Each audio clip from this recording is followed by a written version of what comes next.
न्यूजमध्ये यायची वेळ येईल असं मला कधी वाटला नव्हता. पण ठीक आहे, काही असो. पण या निमित्तानं तुमच्या सगळ्यांची भेट झाली, तुमच्याशी संवाद साधतो आहोत. याच्यातून काहीतरी वाईटातून आपण म्हणतो की एक चांगलं होईल अशा आपण आशा धरूया.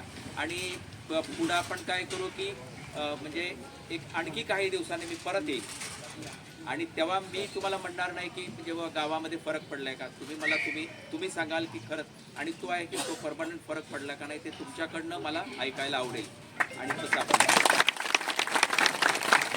मी इतकंच सांगतो आणि विनंती करतो की आज आपण उपोषण स्थगित करावं आणि म्हणजे आपल्या आपण कामाला जावं. येतो म्हणजे आम्हाला पण चांगलं वाटत नाही की कोणी म्हणजे या गोष्टीसाठी फास्टिंग करतो आहे. तुम्ही आमच्यापर्यंत आला त्याबद्दल मी सर्व उपोषणकर्त्यांच्या वतीने तुमचे खूप खूप आभारी आहे. आणि ते तुम्ही जे आम्हाला 3 दिवसाचा अल्टिमेटम दिला त्या 3 दिवसानंतर समजा तुम्ही प्रयत्न करताय त्याबद्दल आम्ही खूप आभारी आहे. सर्व प्रशासनाचे आभारी. आता आमचं कुणावर काही ब्लेम नाही. तुम्ही जे काय प्रयत्न करता तुमच्यापर्यंत त्याच्याबद्दल तुमचं खूप आभारी आहे. पण या 3 दिवसानंतर 5 दिवसानंतर झालं नाही तर आम्ही या ठिकाणी उपोषणाला बसणार नाही. तर आपल्याला एक निवेदन आम्ही आत्महत्या करू. कारण की सर नामर्दाची जिंदगी जिण्यापेक्षा मेलेलं बरं. आपल्या मी एवढंच तुम्हाला सांगतो की ती वेळ येणार नाही. पुढं काय बोलत नाही आपल्याला.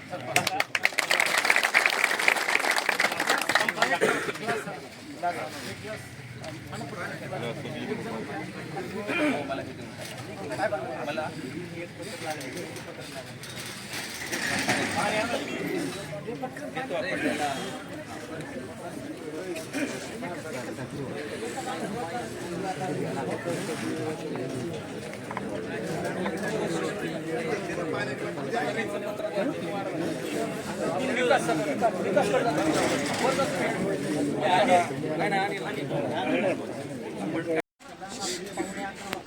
लघुशंकर केला होता. अंधाराचा फायदा घेऊन 3-4 जणांनी एवढं बेदम मारलं तर गंभीर पाठीवर मारले, पुन्हा पायावर देखील टाकले. एवढा गंभीर मारला का अजून त्याची काही दखल नाही. मग फिरतीचा आरोपी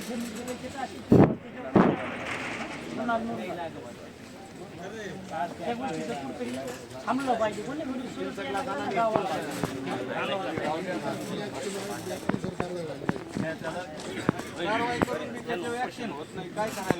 इंटरनॅशनल ॲक्टनुसार कारवाई व्हायला पाहिजे.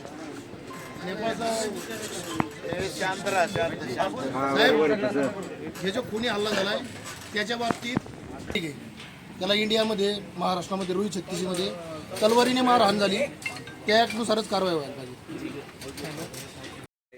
परमनंट करू की याच्यामध्ये हे होणार नाही. मागं आपल्याला कल्पना असेल की जेव्हा इथं ते बांगलादेशी महिला पकडल्या तर त्या तपासामध्ये आम्हीच म्हणजे मला आठवतंय की त्या बांगलादेशी महिलांचं इंट्रोगेशन आम्ही जवळजवळ 3 तास करत होतो मी स्वतः.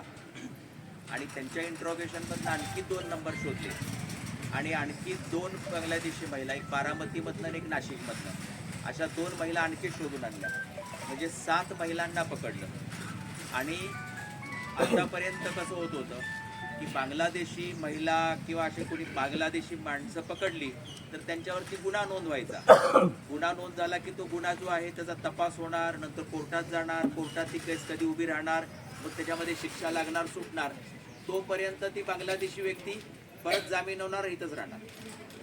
मी त्याला 4-4, 5-5 वर्ष जायचे. मग आपल्याला वाटायचं की याला तर पकडला होता बांगलादेशी परिस्थिती. आता पहिल्यांदा जे आहे तर ते भारत सरकारनं खूप चांगला एक असा प्रोव्हिजन केलेला आहे की ज्यामध्ये बांगलादेशी जर पकडला तर त्याच्यावर गुन्हा नाही नोंद करायचा.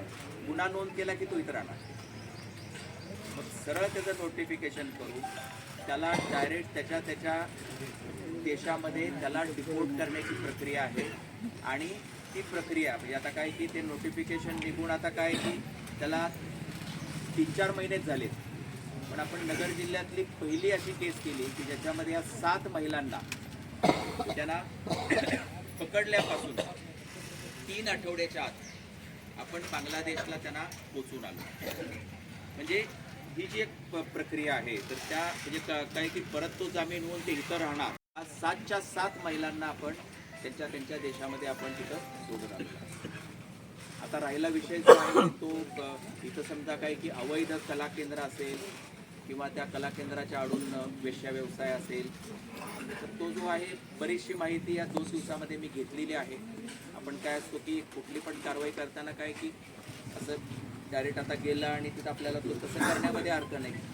प्रॉपर होमवर्क जर आपण केला तर आपल्याला काय होतं की कारवाई आपल्याला चांगल्या पद्धतीने करता येईल. आणि एक म्हणजे आम्हाला थोडासा